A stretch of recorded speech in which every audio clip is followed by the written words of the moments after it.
Phantom Liberty is a story of hope, survival, betrayal, and at its core, choice and consequence, taking everything that was great about the Cyberpunk base game and improving on it hugely. With a questline almost as long as the original, there is a hell of a lot to cover and break down here. So, if you're looking for a concise but somewhat detailed recap for Phantom Liberty before the next big Cyberpunk project, or just want to relive this incredible story once again, then stick around as we jump straight in. Oh, and if you want to marathon this along with the main storyline too, then I've also made a video for that. It's linked down below. But on with Phantom Liberty.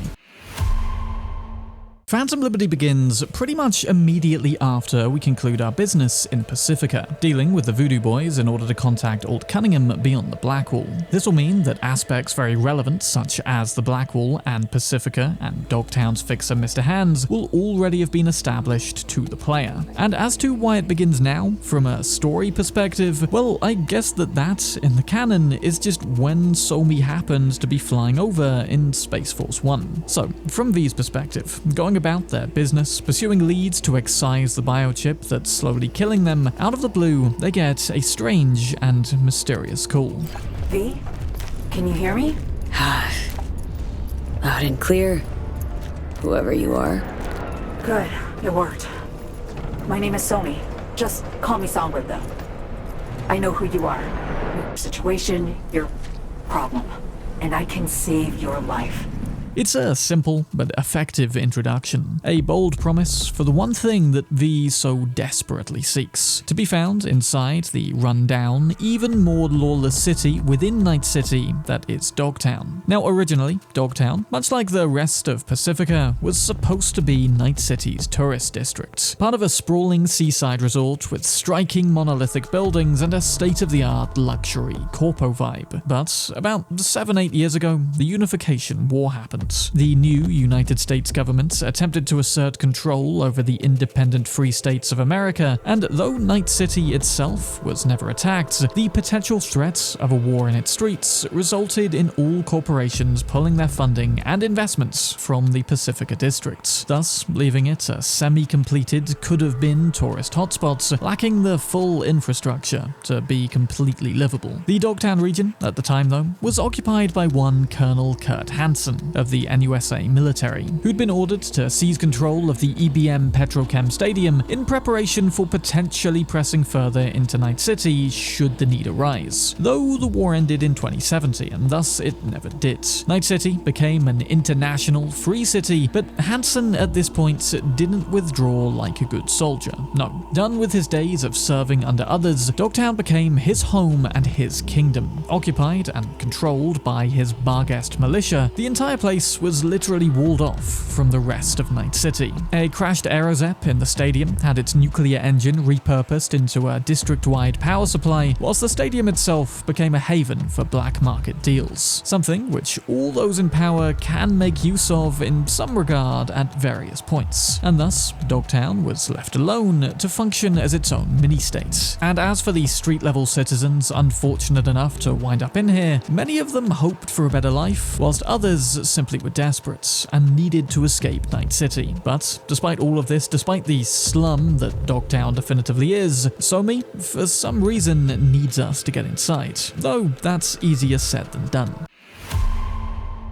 After being entirely walled off, only 2 official entrances exist to get inside the district, and Somi has directed V to the main one. Its checkpoints utterly sprawling with Kurt Hansen's Barghest militia, and from the moment we arrive, it's clear just why Dogtown is a district most daren't go, where criminals flee from the NCPD, who themselves are stopped in their tracks during pursuits. Heading around the corner to meet Songbird though, both V and Johnny are immediately thrown into a major and new kind of relic attack, a side effect of Songbird's netrunner skills, allowing her to onboard herself to the relic, appearing alongside Johnny to directly communicate with us. Then, silencing Silverhand necessarily so as not to overload our brain, she explains exactly why she's called us here. Just now, I'm on board Space Force 1, sitting right across from Rosalind Myers, President of the new United States of America. The plane's been hacked. Trajectory set for Night City. They'll bring us down to Dogtown soon. Our comms are down, most likely jammed. The relic was my only option.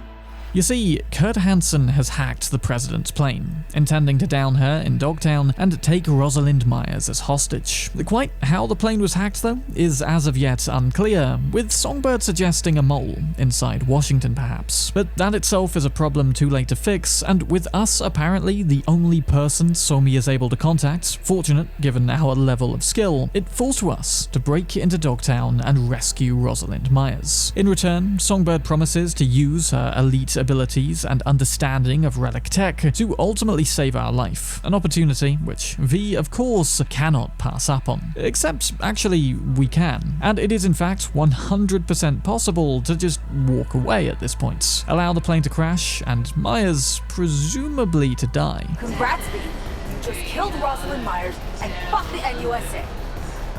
Pray we don't meet again, and I mean ever. This is obviously the quickest way to speedrun Phantom Liberty, and all in fact is not lost here. Mr. Hands will eventually permit us entry to Dogtown anyway, unlocking his earlier gigs and of course the area to roam around in. But given that V wants nothing more than to survive, the logical option is of course to press on and follow Songbird's instructions, sneaking into Dogtown through a maintenance area leading to a massive but abandoned parking lot of the stadium. Making their way through here, V and Songbird get to know each other a little more, as we're quizzed on just why we chose the Konpeki Plaza heist, as Somi and the president prepare for a rough landing. This passageway eventually brings us out at the Black Market, Dogtown's hub of forbidden goods, many of which are entirely unavailable anywhere else outside Dogtown, including various additional iconic weapons and cyberware. Also, any iconics which V may have missed on their adventures have a tendency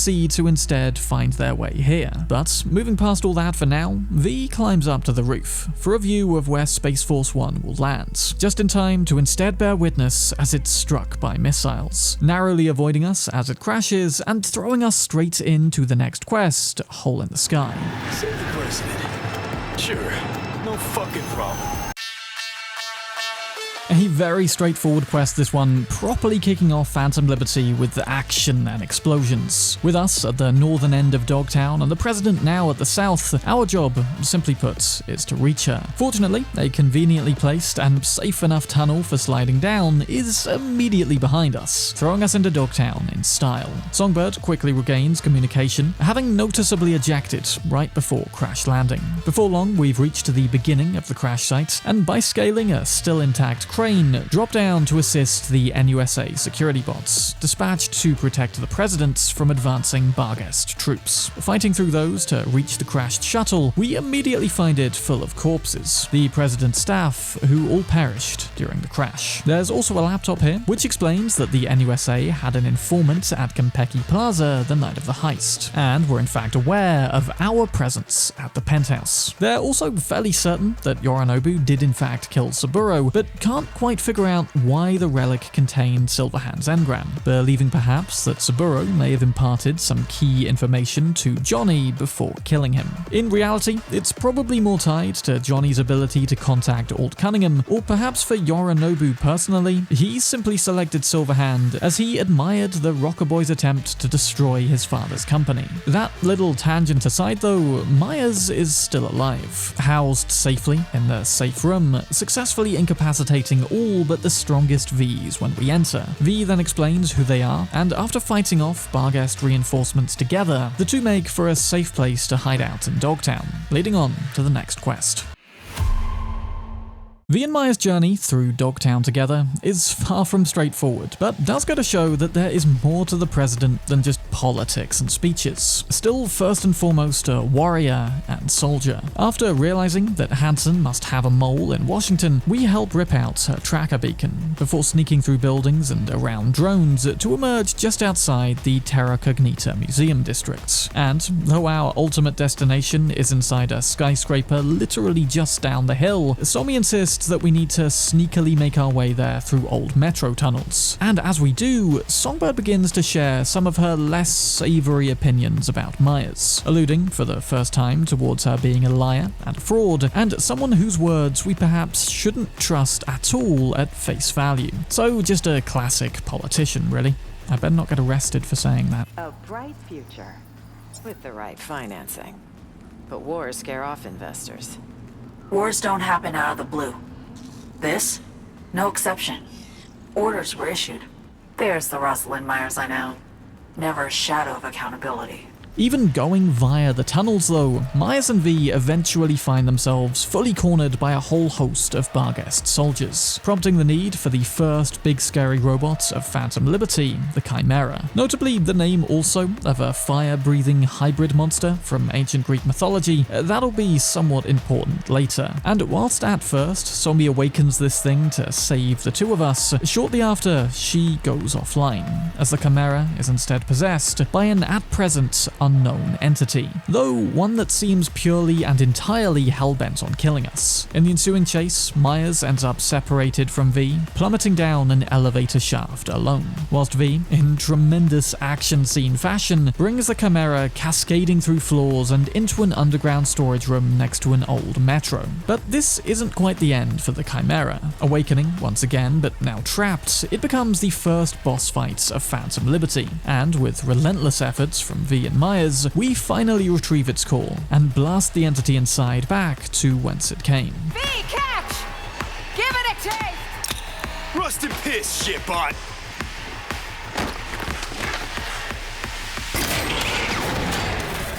With the Chimera defeated, V and Myers can finally press on, now uncontested.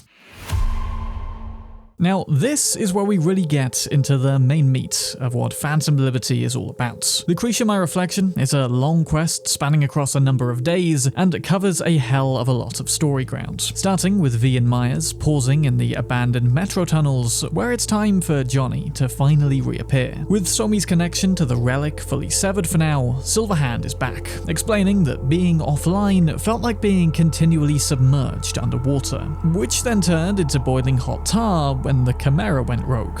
So whatever happened to Somi, it wasn't exactly good. But pressing on with Myers, and the two find then a fork in the tunnel. Both paths ultimately leading to the same destination, though with the one on the left causing zero problems. Though the right one is instead full of security cameras. Though again, they are not a problem if we just wipe the recordings in a nearby office. If we don't, well, we'll get to that later. Then into an elevator, which will finally take us to our hotel for the night, and a timely relic attack can grant V the opportunity to explain to Myers all about the heist and our problem with the Arasaka biochip, a thing she's already somewhat familiar with as we learn from her laptop back on Space Force 1. On the 8th floor of this building then is our room for the night, and in fact a permanent Dogtown apartment for V, which is fittingly run down and derelict. The worst apartment in the entire game, by my account, well, save for maybe River's sister's place. As we figure out how to resurrect the generator, Johnny unsurprisingly doesn't like this whole thing one bit. Got this hot itchy feeling in my groin,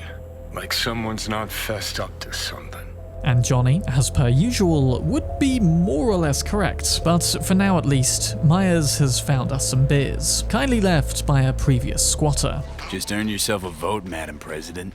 A free beer to anyone who votes for me. You know, that's not a terrible idea, to be honest. And a guy who's also fairly good at ideas, at least for his own organization, is Colonel Kurt Hansen, who explains over broadcast that this charade with the president in Dogtown must be nothing more than an excuse for NUSA forces to invade the district. And if Dogtown's on their hit list, that'll mean Night City is next. That's actually kind of accurate foreshadowing, maybe, slightly, depending on later choices. But we are not the only ones with our eyes on this apartment for the night. And when property becomes scarce enough, even places like this can become subject to competition. Meet Jacob and Taylor, not to be confused with Jacob Taylor from Mass Effect. If it were just up to Myers, these two gonks would get blown away immediately and discarded down a garbage chute. Pretty telling as to what the president does with things and people that get in her way. But what's far more interesting is if we actually talk to these two. Jacob will actually see the opportunity that's at his feet, and after the hefty ask of a Rayfield, our party of two will become a party of four. After this, we can learn that Jacob was previously in the business of raiding Colonel Hansen's airdrops, whilst Taylor was a nomad who betrayed his entire family to their death by the Raffens. Your own family? How do you even look yourself in the mirror?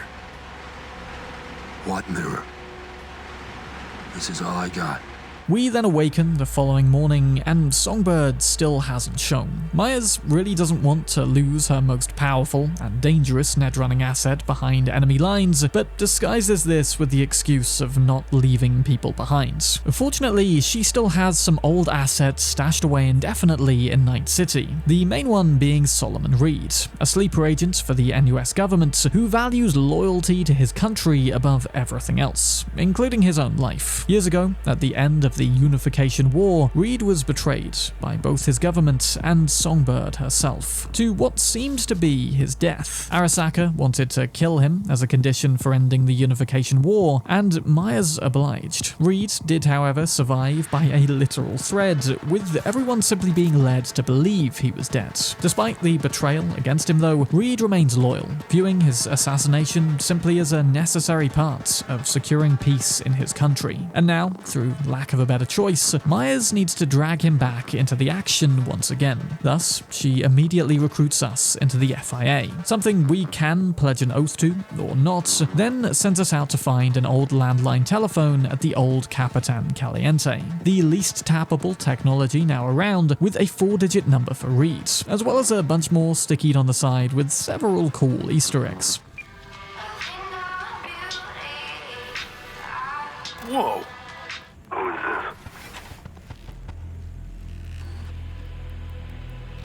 Call me V. Andrew Jackson, basketball court. Daytime. Noted. Yeah, this guy doesn't mince words, nor does he take chances, choosing a public place to first meet, and not even allowing us to see his face first time, before establishing just who exactly we are. Who sent you? Rosalind. I don't know any Rosalind. And neither do you. Got a pro spy here, V. Is she safe? Finally though, Reed eventually introduces himself properly, having done all the necessary research to learn everything he can about us. But wasting no time after that though, we make our way back to Rosalind. And this is where not wiping the cameras in the tunnels earlier can come back to bite us. This journey can go peacefully if we wipe the cameras, or else we'll get assaulted by Barghest militia. More to the point, Myers will get attacked by them too, and Jacob and Taylor, if still alive at this point, won't be by the time we get back to the building, having died fighting off the soldiers. Otherwise though, they'll still be here, at least for now, though are sidelined as Reed and Rosalind discuss next steps. Myers, of course, needs to get back to Washington, but our business here is far from concluded. Songbird still promised us a cure, and for the time being, she's MIA. Now, to be fair, we can, again at this point, simply back out of the rest of this questline, which is a nice option to have, because it makes our choice to stay feel like more of an actual choice. That is, once Reed has safely returned the president home. In the meantime, there's a good excuse to explore Dogtown, complete some gigs and what have you. In fact, the gigs themselves are generally far more detailed in the expansion and a big step up in quality across the board.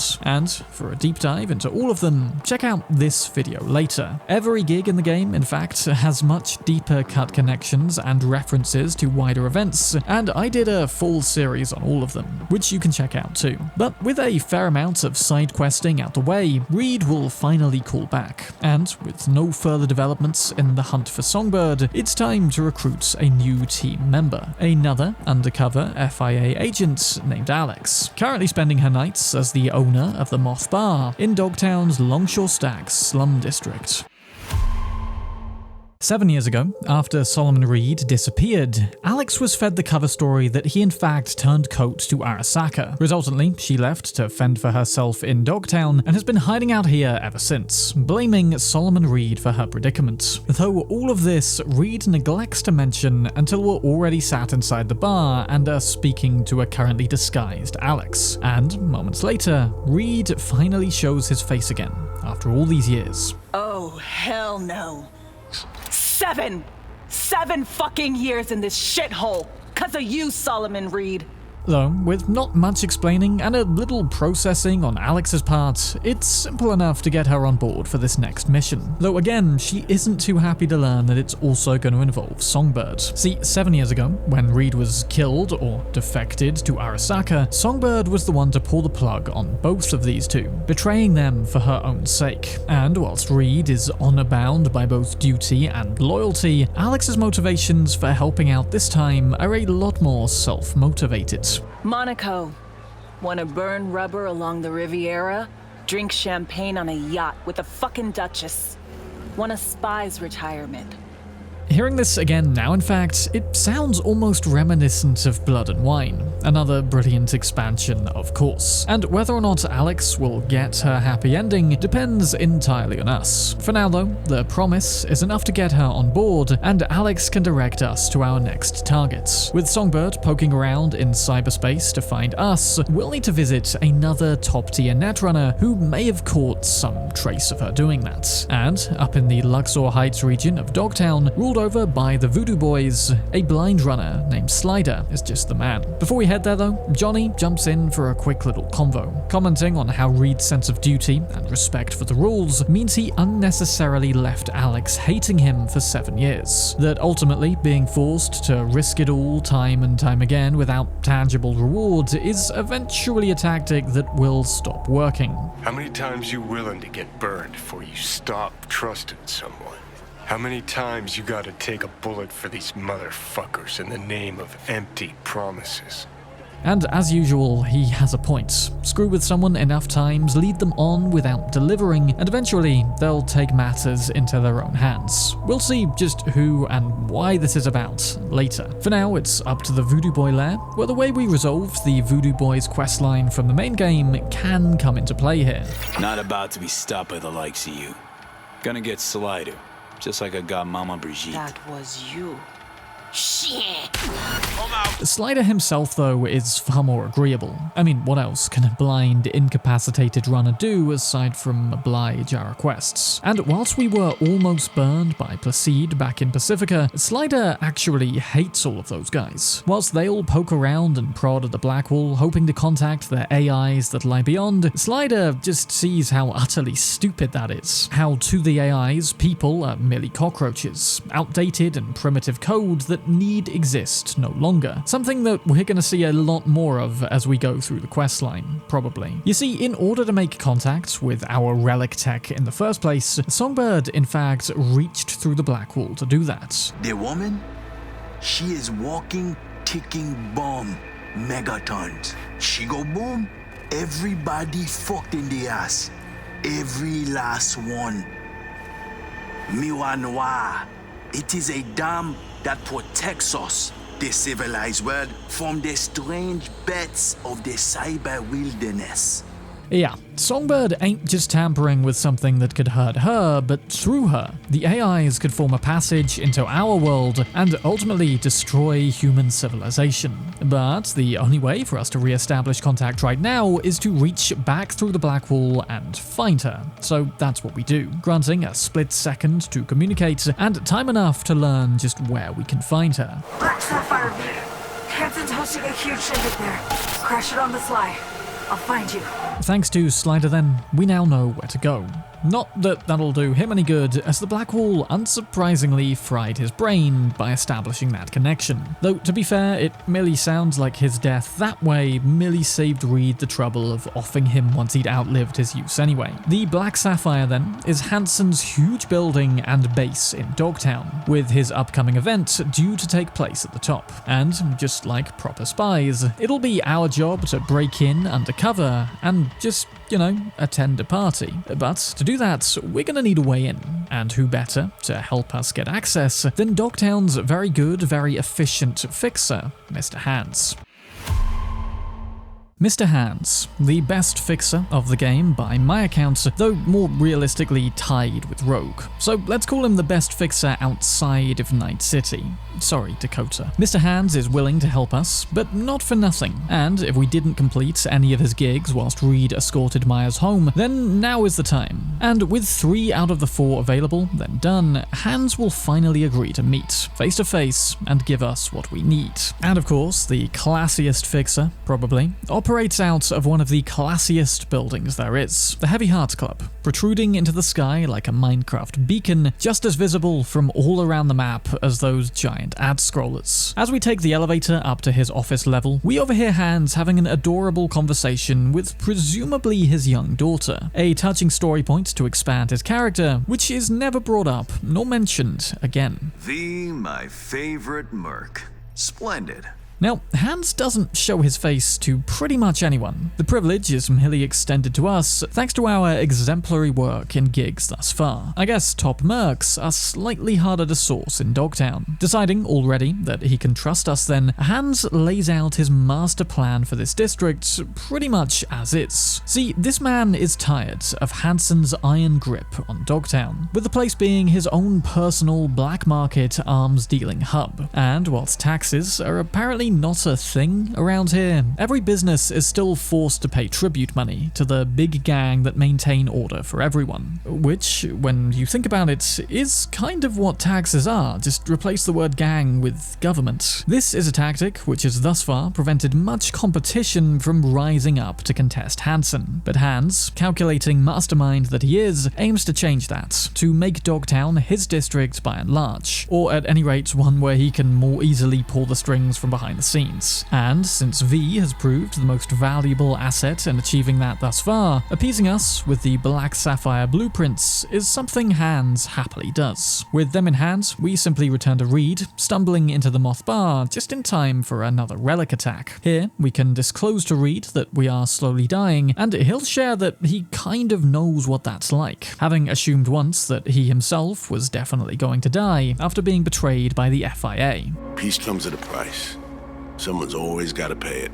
Yet, even despite the fact that he was offered up as the sacrificial lamb to procure peace, 7 years on, Reed is surprisingly okay with it, coming to peace on the knowledge that his involuntary sacrifice saved the lives of some of his remaining fellow agents. And even though Songbird knowingly enabled his execution by her own hand, opening the door for the assassins to come and kill him, Reed now holds nothing against her, knowing that when it came down to it, she had no choice. Just as Reed now has no choice than to jump back into the fight the moment he's summoned. He knows that ultimately, behind it all, the one pulling the strings was always President Myers. And Reed also explains here that Somi's Blackwall-based abilities come from Myers forcing her to tamper with it over and over again, her own ambition superseding the individual welfare of any of her agents. The expansion has quite a few of these purely character-building missions, which are really quite important in setting up and informing the monumental decisions we'll be making later. But now, Alex has a briefing for how we and Reed will break into the Black Sapphire, and as a master of disguise herself,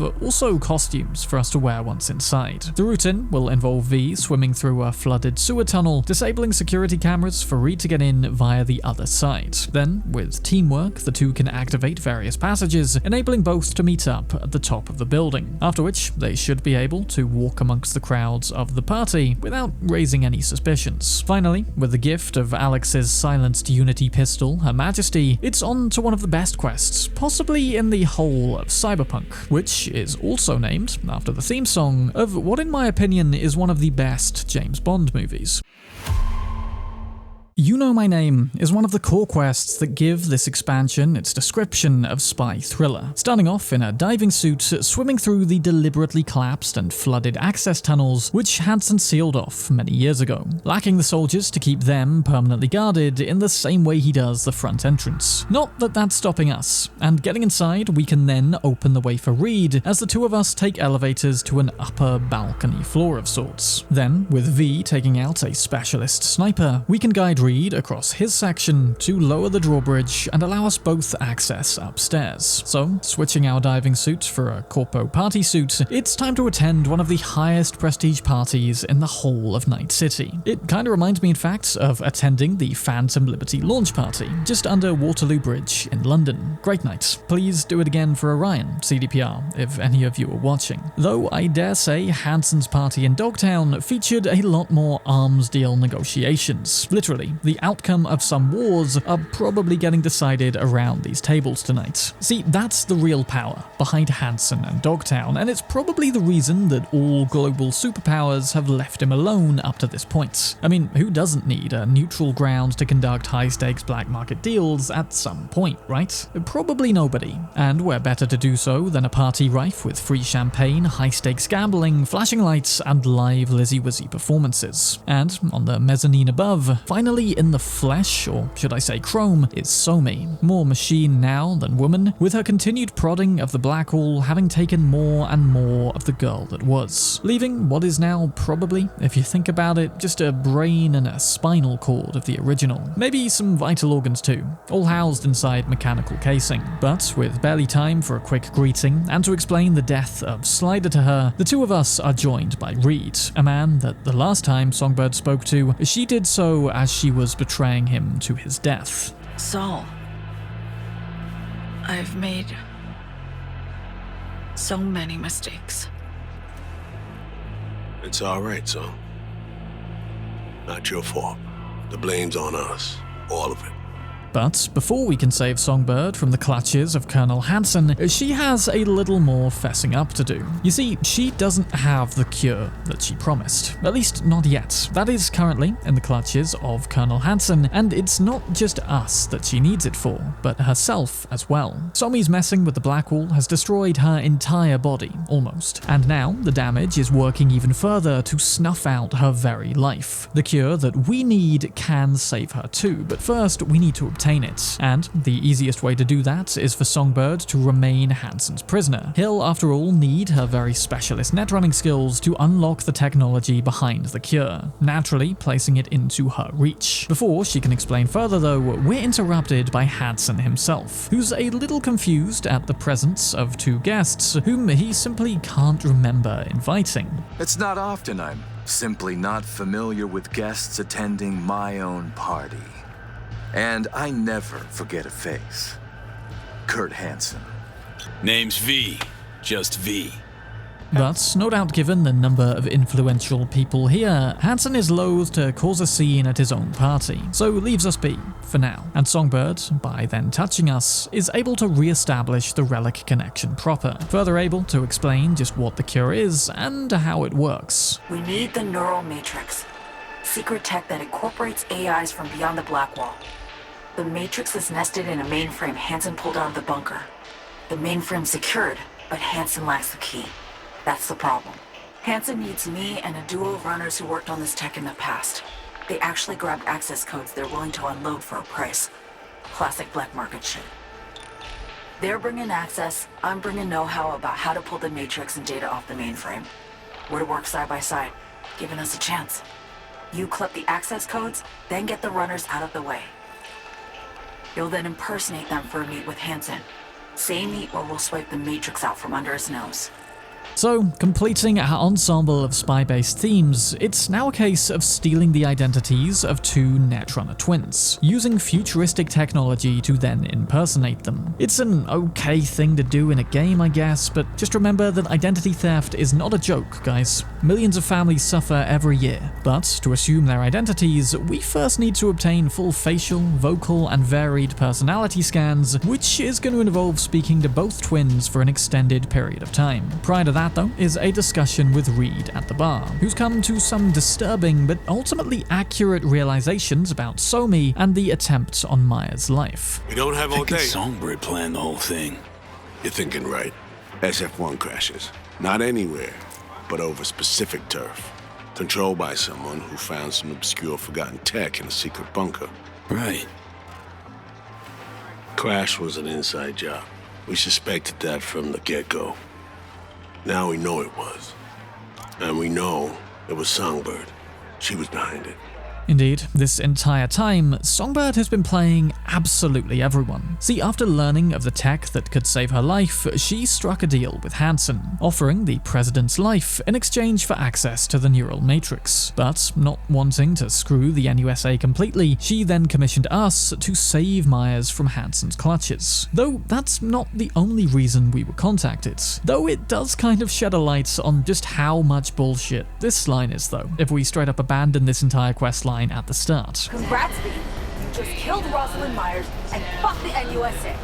Like, no we didn't. That's actually completely on you. Aside from that though, Songbird knew we were desperate, betting that we would do anything, just like her, for a shot at survival. And with that carrot on a stick, sure enough, even with the president saved, we're still along for the ride to get our rewards. A ride leading us straight to the same room with the neural matrix, where we can be on hand to help her escape with it, should things inevitably go sideways. But we're getting ahead of ourselves. That's just Reed sussing things out a little too well. First is a high-stakes roulette game, perfect for capturing expressions both elated and despairing. So meet Aurore and Emmerich Cassell. Emmerich is a seemingly very introverted, blunt talker, and Aurore, well, let's just say of every character in Phantom Liberty, she is the one most people are upset wasn't a romance option. I guess a slight exposure to her flirtatious personality got everyone wanting to go the full James Bond package on this DLC. Fair enough for not doing it though, it would have been a deviation from the plot, I guess. Instead, we'll have to be content with merely sharing a discussion with the two over whether or not Colonel Hansen should expand his enterprise, transform himself from black market arms dealer to legitimate businessman with a more stable list of clientele. Aurore believes it to ultimately be a wise move, whereas Emmerich thinks it's stupid, going to all that effort merely to change how people perceive you. More importantly, through gauging their opinions and reactions, we basically gather the sort of data we'd need to generate an AI deepfake. Cutting edge here in 2077, but pretty standard now in real life 2024. I mean, have you seen the politician Minecraft parodies? Or just any deepfake, to be fair? No sooner have we gathered the data we need though, before potentially winning or losing all the chips we came in with, does Colonel Hansen come to the table. The guy has finally surmised that we and Reed are FIA agents, but will agree to let us go. An offer to propagate peace with the NUSA on the understanding that he now also has Songbird, the woman that Myers had passed beyond the black wall time and time again, threatening the whole of humanity with each attempt, all for her own personal ambitions. Were this ever to become common knowledge, either Myers would have to take a fall, unlikely without a coup, or there'd be all-out war, as nations scramble to stop the NUSA from threatening the safety of the world further. So now, with Somi as his ultimate bargaining chip to maintain sovereignty, Hansen lets us go, as a means of de-escalating the situation. So now, extracting Somi is not only in our personal interests, but also a matter of national security. Fortunately though, Hansen was entirely unaware of just why we were sat around playing a game of roulette with the Cassell twins. But before putting the final stage of this plan into action, there's a little more setup to do first. Birds with Broken Wings basically brings all of the character arcs, all being Reed, Songbird, and Alex, to a critical point before we reach the endgame of this story. Through this quest, we get to know each, not only as an operative, but also as a person, with hopes and dreams and life history and morals. So first things first, starting off back at the FIA safe house for a briefing on our plan going forward. Now that we have the personality imprints of both Cassell twins, we now need to get the real Cassell twins off the board in order to take their place. Our best opportunity to do so is by hacking into the hire car that they're using whilst in Night City, leased from a company called Caron Exotics, who use a citywide tracking system to maintain control of their vehicles, making sure that no opportunists can take their cars for a runner into the Badlands and beyond. But by hacking said terminals and reverse engineering them to suit our own purposes, we'll be able to send the two runners to a place where we can deal with them, assuming their roles for ourselves for the meeting with Hansen. A meeting which itself is crucial to procuring our access to the neural matrix, the AI miracle cure key to saving both us and Songbird, a thing which Alex sums up pretty well when asked, but which we'll explore a lot more of in detail later anyway, potentially. Experimental tech nested in a mainframe that someone dragged up from deep beneath Dogtown. From a bunker, to be exact. part of Project Cynosure, a joint US Militech operation mounted in a bid to counter Arasaka's Soul Killer. The Matrix itself is a functional container. It houses an AI from beyond the Black Wall, and its design lets the user deploy the AI for a specific purpose. In our case, to fix you in Songbird. In other words, it's a GigaChad GPT genie in a bottle. So, we disguise our way in, grab Songbird and the Matrix, and whilst we're at it, kill Hansen. Revenge for orchestrating, or at any rate partaking in a plot to kill the president. However, on our way into Pacifica to hack the Charon terminals, Somi calls, requesting to chat in a secluded spot of Dogtown, face to engram-emulated fragments. It's a place that she used to hang out sometime back during her placement in Night City, and now it's the place where we can confront her with a truth we now know. Attack on Myers. You schemed it up with Hansen. I know that. Yeah, Neural Matrix was pricey. But honestly, I never thought he'd try to kill her. The truth is, Songbird made a deal for her own freedom, and while she at least prepared a loose contingency to save the president, she still got everyone else on that plane killed, with her only excuse being she didn't realize they'd be downed so violently. But it's not just the fact that she's dying that drove Somi to such desperation. She's simply tired of being an NUSA slave, Myers' weapon more so than her trusted employee, an asset simply for reaching into the forbidden net in the hopes of procuring data to keep the NUSA stronger than anyone else. Just another weapon, and a secret one at that. So all she wants is out. Freedom from Myers, Hansen, the Black Wall itself. Anything that seeks to use her for its own purposes. She knows that Reed and Alex will ultimately do the NUSA's bidding, and so she poses a counter that amidst the chaos, we and her, with Neural Matrix in hand, can make a run for it. And in a clinic far, far away from Night City, the two of us together can unlock the power of AI to save both of our lives, an opinion to mull over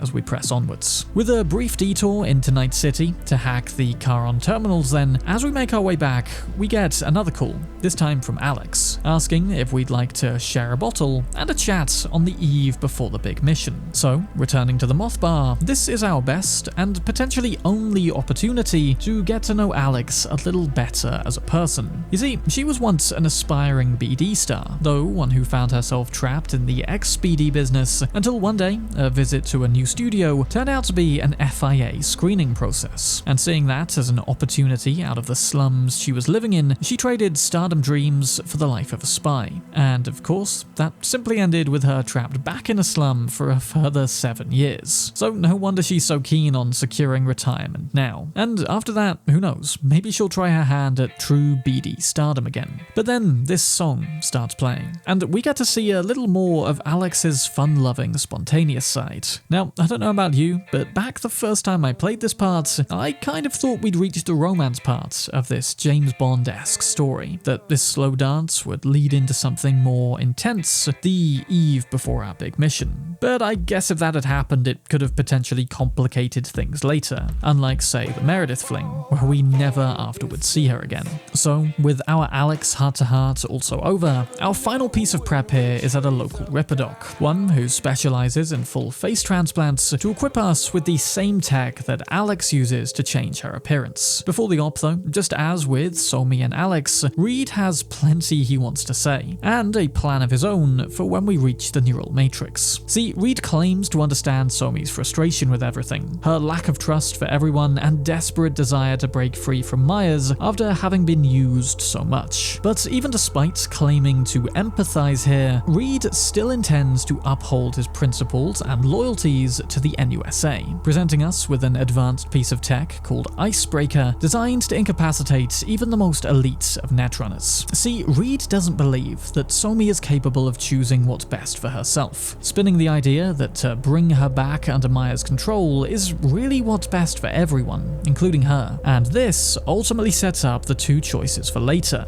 to go with Reed's plan or go with Songbird's. But of course, how could we make such a monumental decision without first hearing Johnny's take on things? And as we're getting our face peeled off and replaced with a smart plate, Johnny certainly has takes. See, Songbird's one goal is survival, and Reed is unfalteringly loyal to his principles. And in the end, with both those conflicting ideals, only one of them will be able to get what they want. Reed or Songbird? What would you do in my shoes, Johnny? I am in your shoes, dumbass. For every gonk choice you make. But I can't do dick. But honest to God, V, not fucking around? I don't know. Got no goddamn clue. So, no help there then. Looks like this choice, arguably the biggest choice of the entire game, is entirely in the hands of us, the player, to make. But before that, we have a couple of Netrunner twins to take care of.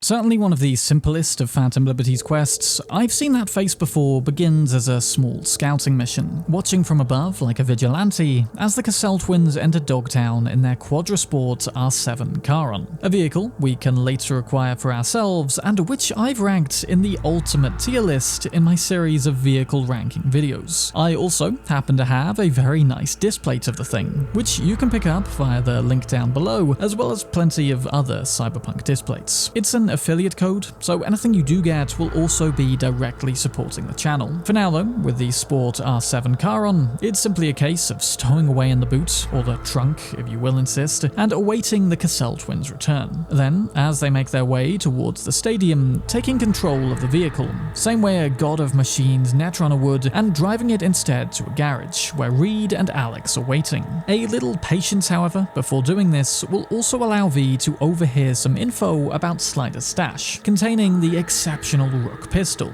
so that's worth holding out for. Once that's done though, it's night-night Cassell twins, because these two spies, Reed and Alex, do not show any mercy. Fuck, you wiped them! What'd you think we'd do? Bind their hands with duct tape, shove socks in their mouths, and wait for them to wriggle free and call for help? This ain't no game, V. It's a simple choice. Them or us. I chose us. So friendly as Reed and Alex can be, this is one of the clearest windows as to just how ruthless they potentially are, killing without hesitation anyone who acts as an obstacle to their goal. I mean, to be fair, like V can really say anything, V is exactly the same in most scenarios. So, pulling the Cynosure access codes from Aurora's memories and then suiting up, it's time to put our new cyberware to work, and to take on the guise of someone else. Male Vs will become Amaric in this instance, whilst female Vs will instead take the guise of Aurora. We soon learn that this face-changing tech not only does just that, but also shifts our hormonal balances, literally leaning us more towards the tendencies and the behavior of the person we're playing. And okay, that's fairly impressive to pull from a scan across a table. Maybe real-life AI isn't quite there yet in that regard. With that though, and with Reed promising Alex her retirement after this mission, it's up to the stadium for a meet with Hansen and a monumental choice. And you know what happens now. We'll soon reach a point where the expansion will split into two completely different paths based entirely on a single choice. From there, we'll cover the plot of one ending first, then backtrack to the same point for the second. First though, is our arrival and meeting with Hansen himself, as both twins will have FIA dossiers containing crucial information about the Cassell's lives. Information that we'll have to carefully refer back to constantly so as to not give the game away to Hansen. As we're escorted up by Murphy, Barguest's tech guy, he'll explain that Hansen is on high alert, pretty much expecting further interference from the FIA at this point. Your man mentioned trouble. That NUS intelligence is interested in our meeting today. Trouble is an exaggeration. Many people try to stick their noses into my business. I know this, and so I'm careful. Though, to be fair, he does effectively vet us here, presumably having access to the same data on the Cassells as we do, tempting Amaric with alcohol, despite the fact he doesn't drink, asking about Aurora's time in prison in a VIP wing, and also forcing us to recall who won or lost during our gambling game at the Black Sapphire. But eventually, we are relieved by Somi. Alex remains with Hansen whilst we accompany her below, using the access code to unlock the neural matrix from its casing. Moments before we do though is the ultimate choice of whether to side with Reed or Songbird, whether to try and upload Icebreaker or no, and from the moment we do decide, nothing is going to be the same. So let's start off with the slightly less chaotic, at least immediately, of the two choices. And that's betraying Reed, siding with Songbird and helping her to escape. By not attempting to pull a fast one on her, the plan will proceed fine at first. We'll upload the codes, Somi will extract the neural matrix, and Hansen will be none the wiser, giving Alex the chance to pull a fast one on him, stabbing the Colonel to death with his own hunting knife. As this happens, Somi will also hack the entire stadium, but needs to rely on the black wall to do so, triggering explosions, chaos, and glitching all around us. But moments later, Alex will realize what's happening. Reed! They're giving us the slip! And so, together, we and Somi fight our way through Barghest forces and out of the stadium. And Song, though significantly weakened now by the black wall, still taps into more of her runner abilities to help in various ways. Now, this time, we'll make our way out of Dogtown completely via the sewers and into a Badlands camp, where Somi will hop into a cab. She may be safe at the moment, but probably the most powerful nation in the world is still after her. And getting to true safety is going to be a feat arguably more monumental than even a raid on Arasaka Tower. For the moment though, V and Song split to escape the immediate heat, but reunite fairly soon afterwards. So the first thing we'll get after making this choice is a berating call from Reed. You're a disappointment, V. To me, to Saul. We could have helped her. We, together. Instead, now, Reed is going to hunt us down to make sure his original plan gets enacted. Again, he believes he's the only one capable of helping Songbird, that so long as she remains alive and physically safe, that is the best possible outcome, personal freedom or no. A short while later, Song calls via the relic with a location to meet. She's now hiding in the back of a van not too far from where we're headed. You see, there's probably not a location left on this planet, both safe from the NUSA, but also with the tech to utilize the neural matrix. So, quite simply, Somi isn't heading for anywhere on this planet. Instead, we're going to the spaceport, where she's managed to negotiate passage to the moon. There's a clinic there, which, according to her, will be able to use the AI to create a prototype cure for the both of us. It seems then that our entirely different conditions are both treatable, thanks to this neural matrix. But, given her black wall infected, very weakened condition, there's no way that she can just walk right through terminal security. Instead, she's leaving that to us, with the task to get inside and then open a side entrance for her, to sneak on board the shuttle away from prying eyes. Sounds overall like a win-win for us both. All we need to do is get her there. Now, when it comes to navigating our way through Tycho Terminal, there's a whole host of different options, from sneaking through maintenance shafts to getting arrested and breaking out of jail. I've already broken down all of the options and uncovered many of the hidden secrets in this video, so here we'll just cover the plot. Generally, Songbird can hack the biometric database, allowing us to pass through the security gate undisturbed. Once inside, it's a case of V sneaking into the blocked off area of the spaceport, currently under renovations, where, if you're eagle-eyed enough, a certain blue-eyed proxy can be spotted watching us from the sidelines. I've done a whole deep dive video on him too. There's a lot going on behind the scenes with this guy. Eventually though, these passages bring us out to the ramparts above the spaceport, where we can use a fire hose to pull Somi up from below.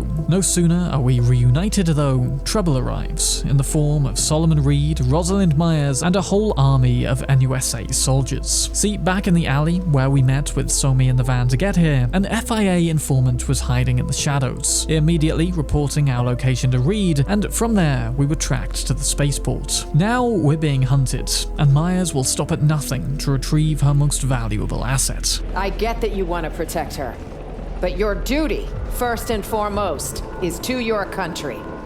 Songbird made her choice. Now she needs to learn what the consequences are. I authorize you to take any and all necessary action. Just try not to shoot her in the head. I'd have expected as much. Only here, in this ending path, listening from the vents, do we really get to see the true face of Rosalind Myers. The one desperate to get her asset back, and terrified of Somi falling into the wrong hands. Terrified of the consequences should the rest of the world learn about her tampering with the Blackwall. A fact that Hansen was already all too aware of. Relax. I'm here and staying. They're not getting you. You don't know her. I mean, to satisfy her lust for revenge, she'd pull me out of hell. Now, that line right there sounds a hell of a lot like another leader we're already familiar with. Saburo is very much portrayed as a villain in this universe, albeit not a completely straightforward one. And this just puts Myers in that same camp. And what Myers does next to further ensure her victory is also one very dangerous move. She sends in her assault squad to attack both military and civilian orbital air staff at Tycho Terminal, all with the goal of stopping us from getting away. In doing so, however, she directly breaches international laws and on top of that causes a massacre, a move which ultimately has the power to send political tensions haywire if anybody ever found out it was her, and on a smaller scale, cause people to tragically and unjustly lose their loved ones, all because a girl wanted to survive and a president wanted power. But even despite the relative army in our way, we press onwards to that rocket, taking a pause along the way to ask just who it was that secured Song this ticket anyway. Proxy showed up. A corpo everyman for the ages. Expensive, understated suit, dark hair, blue eyes. And with this almost confirmation that it's Mr. Blue Eyes who wants Somi to get to the moon, I'd wager we're merely taking her from being one leader's prisoner and handing her over to become another. We don't know a whole lot about Mr. Blue Eyes, though his resources seem deep, and his motivation seems to be control from behind the scenes. And I highly doubt that he'd rescue Songbird, only to let her retire and never touch the Black Hole again. But we'll return to this. With a little more fighting, we finally get to the train stop that's going to carry us to the rockets, only to be apprehended by a relative army of NUS soldiers. And I mean literally a force so powerful that not even a Don't Fear the Reaper capable V can take it on. So, hiding inside the control tower with Songbird, there's only one last resort. We're fucked, you know? I have to drop past the wall. No other way. Neural bridge, let's go. I'll be your backup. With the power of the Black Wall open to the world, we can fry brains with nothing but a clench of the fist, destroy choppers with, well, a small tug of that fist. And together, V and Songbird stumble their way to the train, deleting any obstacle, any person like it's nothing. A brief glimpse into the raw power that the Black Wall is keeping at bay. Riding now to final victory though, an almost deceased Songbird has one final confession to make. Even despite the initial and further truths that came to light when we confronted her about them later on, there's one thing more that she hasn't told us. Reed's not the only one I've betrayed. Neural Matrix V can only be used once. What? How so? It's a captive AI from beyond the wall. Relies on continuous evolution to exist. I'll free it and end the process. It'll then execute my commands and disintegrate irretrievably. Well, hey, what about me? Not obvious. You'll fight on. Keep looking. You're stronger than I am, V. Stronger than anyone else I know. And so, everything we've done this entire time, all the risks, all the time sacrificed, because remember, we are canonically living on borrowed time here, Songbird knowingly took all of that from us, all on a promise that she knew she couldn't deliver on without compromising her own very powerful objective. Song has betrayed us, leaving us one final choice and splitting this ending path again into two more distinct endings. So let's take a look at those one by one. Whether angry or forgiving, we can still of course proceed as planned, picking up Somi and proceeding to the rocket shuttle, resisting the temptation to call Reed and secure the neural matrix for ourselves. But even despite everything we've been through to get her here, one final obstacle remains all the same. Reed, perceptive as ever, has already concluded where we're headed and has been lying in wait at the shuttle. Move an inch and I'll kill you, V. I will. Stop where you are or die. Look, putting her down.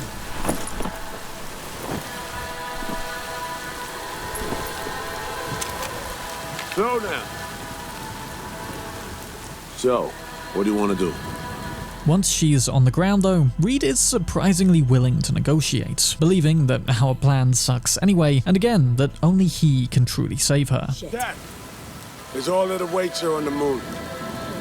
You want to save her? Leave her to me.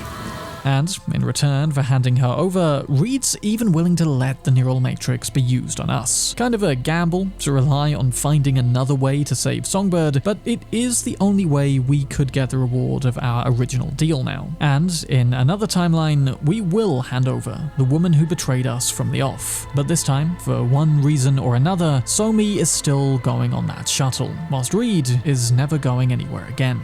Not giving her up, Sol. No.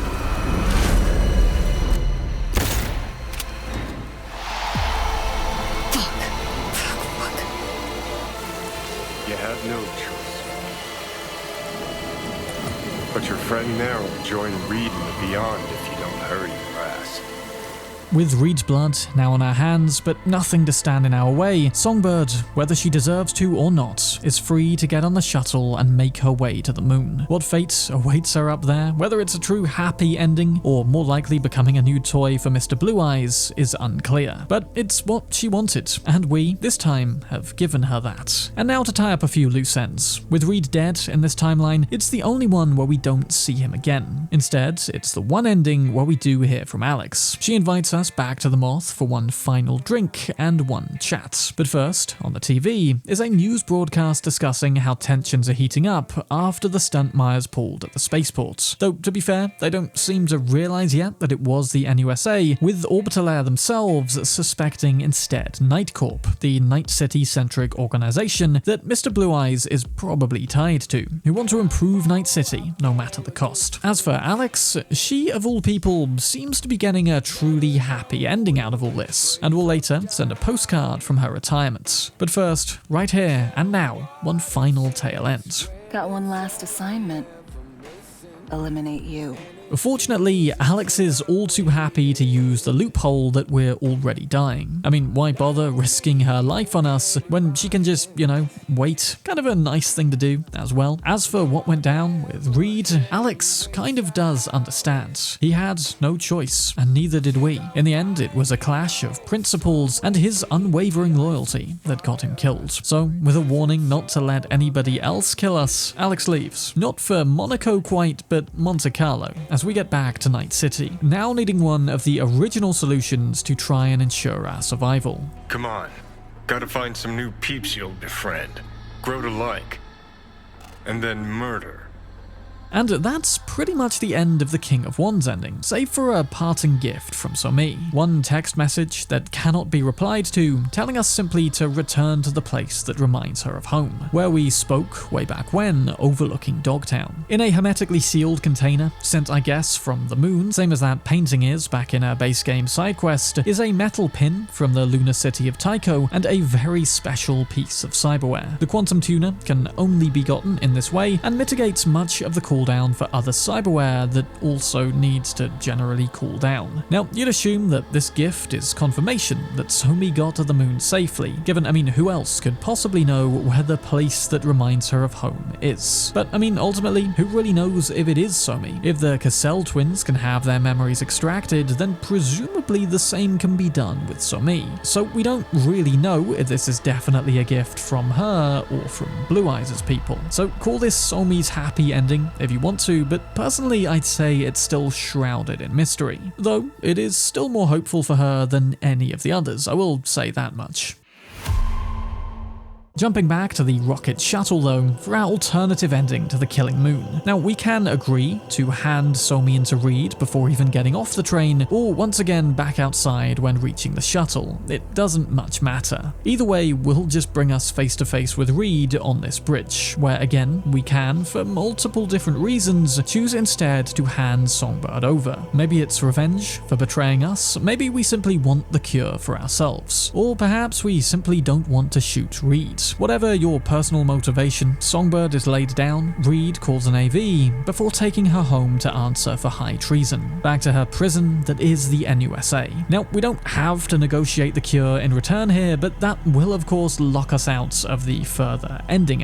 If we do take the cure in exchange for Somi's life though, then Johnny doesn't look too favorably on it. Thought about how you're gonna spend your 30 pieces of silver? The real sad thing here though is that Reed genuinely believes in following his orders that he's doing the right thing. And whilst we will see a glimmer of doubt doing it this way, truly the guy's never gonna change, remaining a government lapdog through and through forever. And this time, before our long trip to get the cure, is another penultimate meet with Solomon Reed. He's refueling the same Thornton Merrimack that we met in, prepping to leave Night City finally after 10 years, first undercover and then just gone to ground. And now he's returning to Washington, where he can actually do more hands-on government work. Before leaving though, Sol wants to know, why did Songbird call us and not him way back in the beginning? And there's a number of reasons that we can give, but I think the truth is that Somi just knew him too well. She knew that Reed would never budge on his preconceived ideals and would ultimately follow through on any of Maya's orders, convincing himself that it was ultimately the best thing for him, for her, and for everyone overall. Whereas V had the potential to be both duped and, failing that, emotionally appealed to. We weren't a surefire way for her to succeed, but she did ultimately try and hope to reason with us. But no matter what we say, no matter what explanation we give, there's no fully correct answer that Reed will accept, pushing back against all five, unable to convince himself that he was at all wrong. Poor fucking bastard. Feel sorry for him? You? Dunno, maybe. Guy's bankrupt, all out of hope. Gonna hang himself. You'll see. Sure hope he sets up that surgery for me first. Oh, he will. Guy's honorable. Possibly his biggest problem. Chum lost everything. Literally. Just hasn't realized it. Yet. His president proved herself a war criminal. His friend flipped him a fucking club-sized bird. His ideals, bottom of a cesspit, choking on shit. He'll hang himself. Well, all I can say is he's still around at least a couple years later in the main game ending to follow this. But seeing as that plays out in a practically identical way when obtaining it via the other ending path, let's look at that just once and last at the end of the video. First, it's time to backtrack all the way to the middle of Firestarter again, where things could have gone very, very differently. Firestarter, the lab housing the neural matrix, which Somi has just extracted from its casing. This time, instead of uploading the codes immediately, V chooses to initiate the Icebreaker protocol, aimed to incapacitate Somi to extract both her and the neural matrix after Hansen is dealt with. Almost immediately though, Reed's foolproof plan goes wrong. Kurt, we have a problem. No, I can handle the one down here. Really expected this to work? Somi! You don't know what you're doing. Oh, but I do know me. Doing what I have to survive.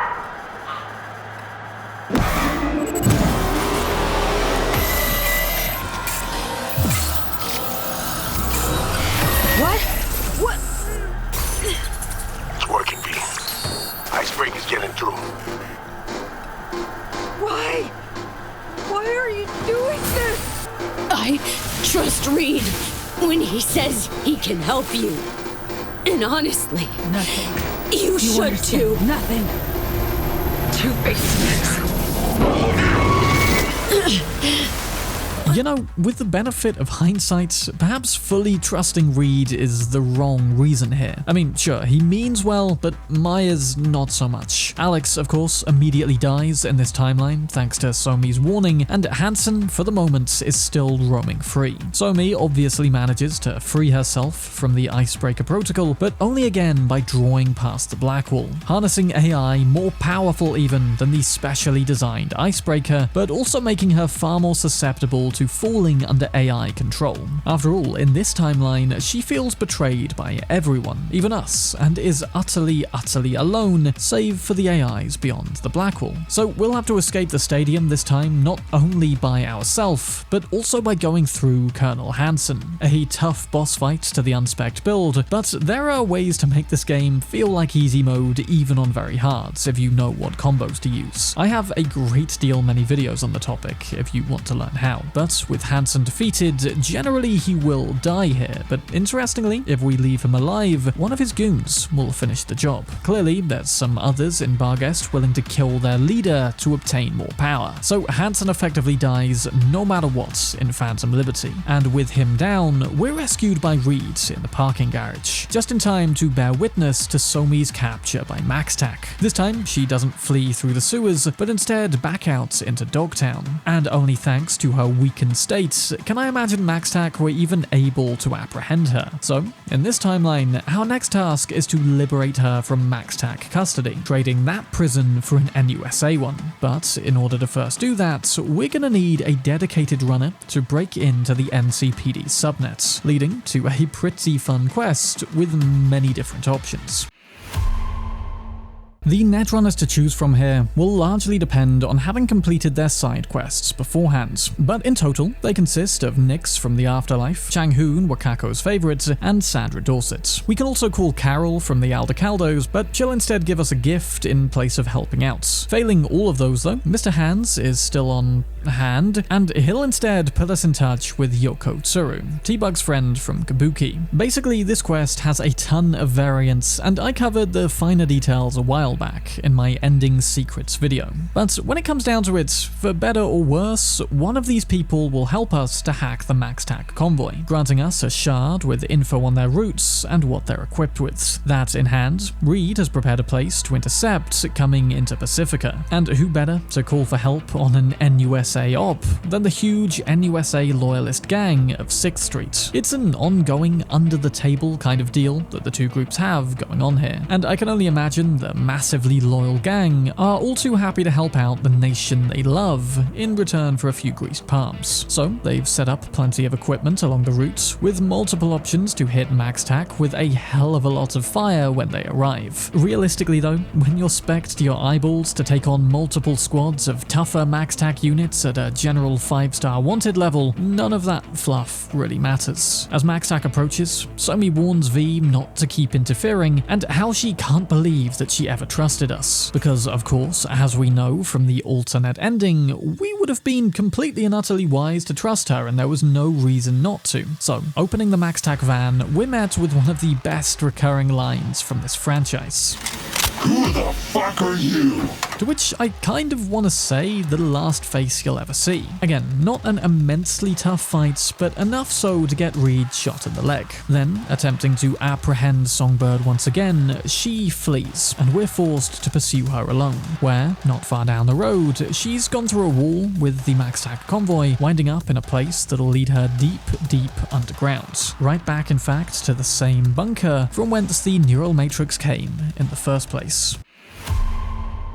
Did you play Alien Isolation like 10 years ago? I did, and now so will you, more or less. Somewhat Damaged is something else, honestly, and not everyone loves how much it seems to deviate in gameplay style, but I do. But let's start back at the beginning. This hole in the wall leads down to a water treatment works of sorts, a mere cover for something far more sinister, buried much deeper below. And slowly, over time, something has been reaching out, permeating the very walls and membranes above, driving anyone mad who used to work in this place. As we follow Somi's trail of residual Blackwall, we reach the entrance to Cynosure Facility, a secret underground bunker built before the data crash, which Militech and the NUSA used in an attempt to harness the true power of super powerful AI. Whilst Arasaka aimed to upload digitized human psyches 50 years ago, Militech focused in on an even greater intelligence. And now, betrayed by all her human friends, Somi is turning to the one connection she has left, even though it's the thing that's killing her. Kind of poetically comparable to us and Johnny, in fact. And just in the same way that Mikoshi is our salvation, Somi sees Cynosure as hers. A gigamassive supercomputer capable of establishing a direct link to the Blackwall. But if she does open up that thing, the world may very well be done. And just as we're discussing with Reed what Somi is up to, she interrupts, telling us we don't know shit. The Blackwall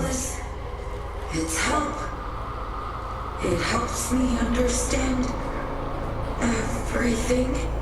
Reed lives in a world of half-truths of his own making. With Reed cut off, we emerge at the entrance to Cynosure facility. And whilst this place may have originally been closed down decades ago, much more recently, a retrieval team was sent in to investigate. And we can find their research notes scattered around here and the rest of the facility. And again, I've covered all of those details in a separate video before. But more importantly, of course, the Cassell twins were a part of that team. Hence, they knew about the neural matrix and had the access codes. But now it's time to descend into the underworld ourselves in pursuit of Songbird. Chick cut our comms, or she woke something up down there that did that for her. And now that Song finally has access to the strongest Blackwall connection probably in the world, she, or rather the Blackwall itself, is gonna use that power to make us completely alone down here, all in an effort to compound the terror that is to come. She's here.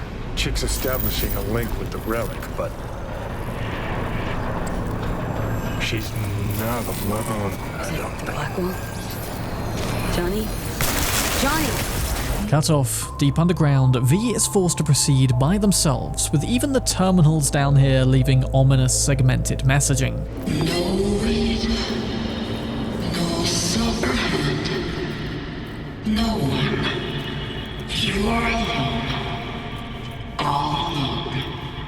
Though this unfortunately isn't entirely true. See, with Somi and the Blackwall both now tapped into the relic, as V proceeds, they begin to get fragments of Somi's memories, generally going further and further back as we proceed. So, the first one we'll see is just after the Space Force 1 crash, with Songbird criticizing Hansen for the use of missiles to take them down. Your plan lacked mine produced results.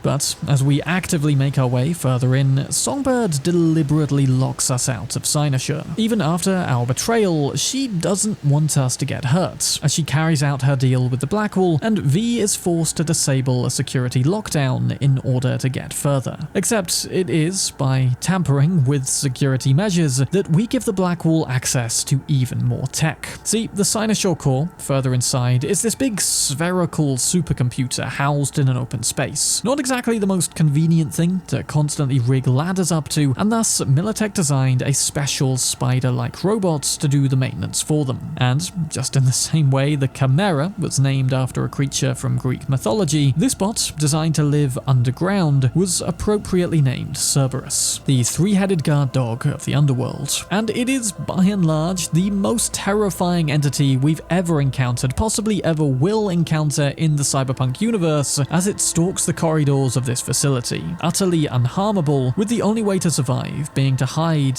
and hope. A la the Xenomorph of Alien Isolation. I mean, at least until you get to the point in that game where you have the flamethrower, then the thing begins to morph into an action game. Though here there's no flamethrower, and no way ever to fight or even distract this terrifying thing. Run!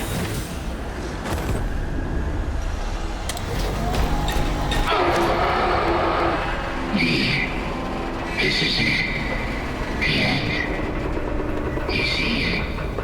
Now, suffice it to say, the game transforming without warning into survival horror was totally unexpected, and for some reason, these terrifying missions just always seem to come out of nowhere at like 2 in the morning for me. I don't know why. So maybe during the day this isn't such a blood pressure raising series of events, but if anyone does have less erratic gameplay footage than mine, then I salute you. Truly. The Blackwall is a terrifying entity, and this is a perfect way to introduce that idea further into this world. As we continue to desperately avoid the thing, another memory shows us Somi in an FIA clinic, less bogged up than she is now, but presumably needing an operation here after her foray into the Blackwall. And a short while of dodging existence deletion later, as we sneak around to disable various terminals, we manage to finally get the door open further into Cynosure, only to be forced to sprint down an open corridor as the sound of mechanical feet gets louder and louder with every passing second.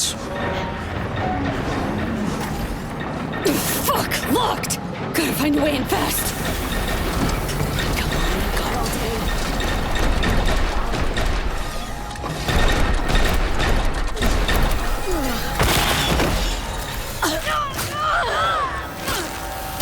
Tell you what, if you never want to leave this safe area again once reaching it, I don't blame you. But after reliving Song reciting the same oath that we may have done many quests ago now, venture back out there we must, coming face to face with the core controls. All we need to do is turn off this thing to rescue Somi, and also probably the rest of the world in the process. Unfortunately, Militech fed 6 separate power components into this thing, 3 of which will still need accessing manually and shutting down, forcing us, unfortunately, back into the domain of Cerberus. That is after witnessing a conversation that Somi had with Reed after joining the FIA. Reed explaining that he only ever regretted joining up once, and only broke a promise once, neither of which he ever intends to do again. And this, I think, more informs the founding of those core principles, which we see come into play with him more back in the Killing Moon path. Venturing into more of Sinusha's systems though, we finally shut down all of the power leading to the core, before returning to the control room to shut it down once and for all. Fuck!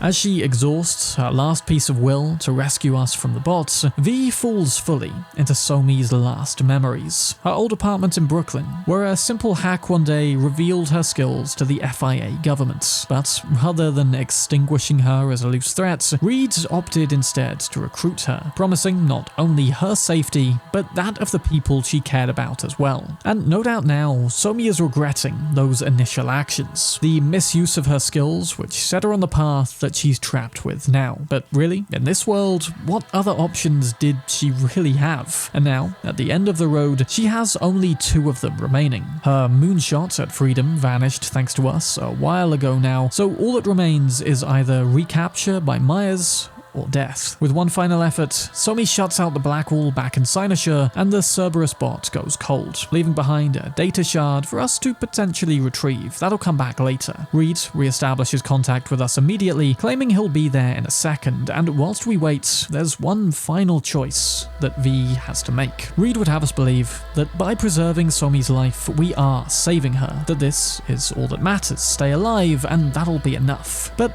she doesn't see it that way, and begs us to let her die. To leave her now would mean leaving her to a fate worse than death. Again, neither option is going to please everyone, and only the one where we leave Somi alive will enable us to obtain the FIA's help with our survival afterwards. Letting her die right at the very last will be seen as a betrayal, and the NUSA will want nothing more to do with us. Though, whether or not she's unconscious or dead at this point, events afterwards play out much the same. A flash forward to the front of Reed's car, where just outside Night City's borders, the NUSA is coming to collect Somi, who is either somewhat damaged but clinging onto life, or just straight up dead. A decaying brain inside a cyborg shell, laying in the back of the car. If she's alive, then again, same as King of Swords, Reed will briefly question whether or not we did the right thing, before resorting to the conclusion that yes we did. If she's dead on the other hand, he'll be less so mad at us, but more blaming of himself, regretting the fact that he didn't get there first, and convinced that he could have changed her mind, ignoring the fact that Somi wanted more or less nothing to do with Reed throughout this entire ordeal. I mean, really, think about it, she's spoken to him just the once back at Hanson's party when she had to. Either way, we'll carry her from the car and onto a stretcher, as Myers arrives via AV, and as Somi is loaded into an NUSA chopper, Myers will have some final words for us, and again, they are polar opposites depending on the choice we just made. With Somi dead, we'll be branded a failure, and any attempt to explain that Somi would just rather die than re-enter the line of duty is met by Myers saying it's not what she would have done, and that dying is just never the answer. Though, having seen the more ruthless side of this woman in the spaceport timeline, it's actually clear that her interests in keeping Somi alive are entirely her own. Fuck you, Myers. Done with your bullshit. Let's wrap up this charade. However, with Somi still alive though, we're met with a far warmer reception, even being granted a medal for our services to the NUSA. Just a little token really, with the real reward being access to the neural matrix. Again, I don't know their alternate plan for healing Somi, but the answer to this question does pique some suspicions. When Somi's better, you'll send word. Not to worry. She'll recover. Okay, but you'll let me know, right? Let me talk to her? I'm afraid that will be impossible. National security demands all that has transpired here will be classified top secret. So, in other words, they're either gonna kill her anyway after extracting whatever data they want, or more likely, they'll just wipe more of her memories, including all the ones of us, eliminating all notions of dysentery that materialized in recent years. A really bad outcome for Somi, whichever way you want to spin it, and there's not really much getting around that. However, it is potentially still good for us. Like the King of Swords though, before Reed gets our cure ready, he'll call to meet up again. This time at the same basketball court where we technically met in Dogtown, though it's face to face this time. Again, totally different conversational play out here depending on whether Somi lived or died. If alive, he'll confirm that she will ultimately live overall, telling us not to ponder further over whether we did the right thing or not. Again, the way he sees it, nothing is more important than her actual survival. We helped her is what? As long as she's alive, there's hope. Reed goes back to Langley here to continue working for the FIA until the day he dies, no doubt. He never breaks out of the loyalist mindset he's trapped in, and never sees the rut in which he is trapped. Interestingly though, in the scenario where Somi dies, Reed will finally realize that he was wrong about something, that we ultimately made the right choice, even in his opinion. You were right, V. I got nothing to lose now. I might be able to gain something for once, though. All because of you, or thanks to you. Not sure which is more fitting. This time around, Reed is also being beckoned back to Langley, but finally has that little shred of doubt to question whether or not he'll go. After all, the guy is skilled enough to become a top-tier merc if he wants to, and no doubt would excel if he could just take that one step away from being an unwaveringly loyal dog. It's not clear which he'll choose, but he ensures us that we will never meet again at least. Somber as this outcome may be overall, I'd say it's actually the most hopeful ending for Solomon Reed, should he actually take the opportunity for a new life. Though I think there's still a strong chance he'll never do that, sadly.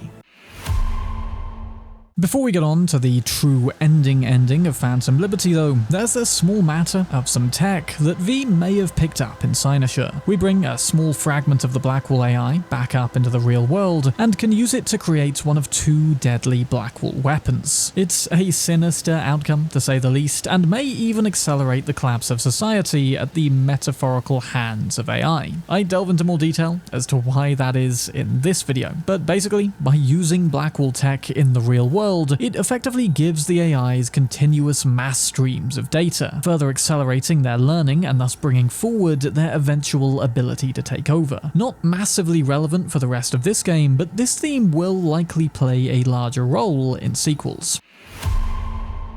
And so, finally, we come to the Phantom Liberty exclusive game ending. Unique, foremost, for the fact that we can totally bypass meeting Hanako at Embers for it, and by extension, I mean, I haven't tested this personally, but I think back in the main game, we'd only have to complete the Evelyn/Voodoo Boys string of main quests, before then, of course, doing Phantom Liberty, meaning we can complete the game never meeting Panam nor Hanako, I think. That being said, Reed is also available as an additional option during the classic rooftop scene if we'd still rather leave things to the 11th hour. In either case though, we will still be picked up via AV from the rooftop after a tough conversation with Johnny. You see, in choosing this option, removing the biochip with AI as opposed to Mikoshi, Johnny's digitized consciousness will be flat out killed. Well, thought I'd get packed and shelved.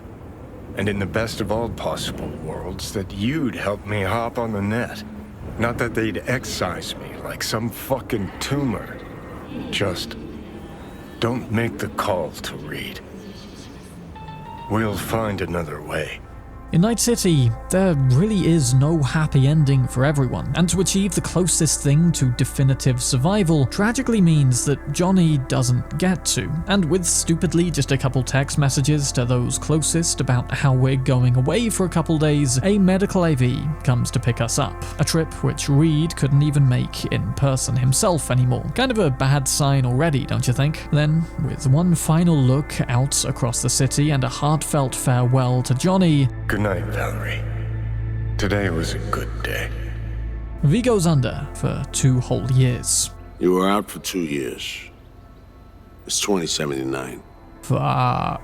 V got their survival, but it came at a very heavy cost. Johnny is dead, if you believe he was alive to begin with, philosophically I mean. We lost 2 years, and the surgery to save V's life apparently made their neurons deaf to implants. All of the chrome we used to become the best merc probably ever, no longer available to us. And no, there's sadly no acknowledgement of how that's fine to anyone who did a no cyberware playthrough challenge. In the 2 years that followed, all of V's closest friends naturally moved on. Judy moved away, got married. River wound up on the wrong side of the law, selling out NCPD data to Trauma Team. Carrie became an even bigger rock star, now playing at the Crystal Palace. And Panam probably hurts the most, in the fact that she won't even answer our calls now. Reed explains that our old life is long gone, but it's okay, because we can get a desk job at Langley. Though V, of course, says sod that and returns immediately to Night City, where there's only one person who actually agrees to a visit. Victor is a seriously underrated friend, and as a Delamain cab carries V towards his clinic, we see just how much has changed in the last 2 years. Militech now occupy the streets. Yorinobu was ousted from Arasaka for effectively attempting to liquidate the company. Our apartment and all of its contents are repossessed, obviously,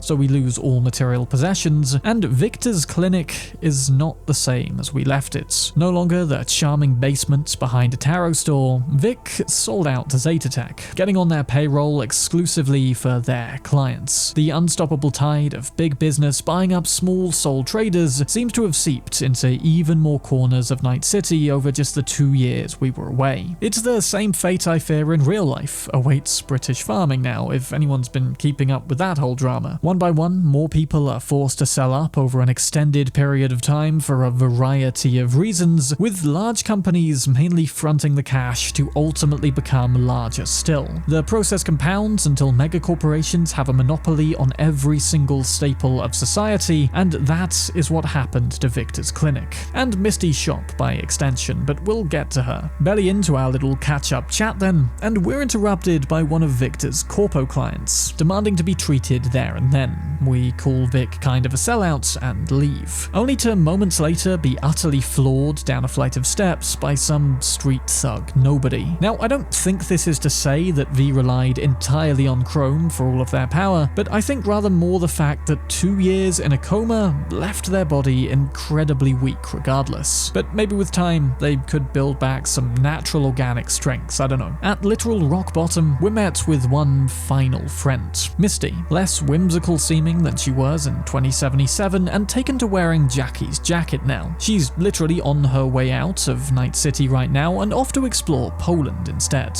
It's pure chance, therefore, that we've run into her for one final reflection on this ending. A moment of hope amidst all the hopelessness, where we get to look at all the different options still on the table for V now. None of them would probably make that fun of a game, given we can't really fight anymore, but hey, maybe a real-time strategy where we are V the Fixer, or even some Telltale-styled story-based decision thing could be fun, maybe. And as we say one final goodbye to Misty, V realizes they must have lost the bullet pendant. That's a recurring motif for every ending. Often, V will cast it aside willingly, I think surrendering up whatever fate has in store for them. But here, they lose it against their will. Symbolic, I think, of the fact that choosing the NUSA, we lost the ability to decide when to give up, and it was instead decided for us. Granted, V hasn't definitively given up here, but the life, and I suppose largely the person that they were, is gone. We're now a nobody, a face in the crowd, once something of an up-and-coming legend, but as Rogue says in the credits here, to return to the afterlife, now in the state we are in, would only serve to diminish the memory of the powerhouse we were. And I suppose this loss is kind of penance for denying Somi the same choice. We left her to a fate worse than death, so it's poetic that we should ultimately suffer something similar. And Reed too gets no relief from this ending, and even 2 years later, he still calls feeling bad about how he truly helped neither us or Songbirds. That if he could help properly, just once, just a bit, then he wouldn't feel so awful. So maybe in fact, somewhere down the line with Reed acting like this, maybe Johnny was right. Gonna hang himself.